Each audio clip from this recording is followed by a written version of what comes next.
This coming May will be the 4th year that I just kind of started by myself. It's just a 5K day in May. So it's either walk or run a 5K day in May. And so I know I challenged you to do it and you're like, hell no. Sit that one out. But at the same time, 2 years ago, you're like, I'm not running. So, and this year you set a goal of doing what?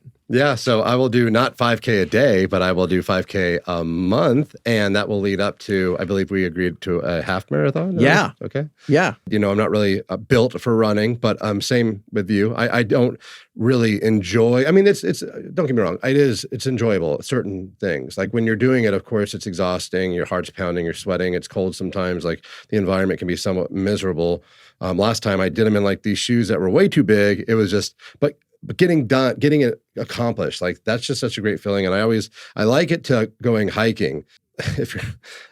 I hate hiking, but when you look back on a hike, you're like, man, that was such a good time. When we reached the top of the mountain, that sun, whatever, the memory is what really is enjoyable. But the experience itself, the actual hike, that sucked. Oh, yeah. And same thing with 5K is like when you're doing it, you're like, this is stupid. Why am I doing this?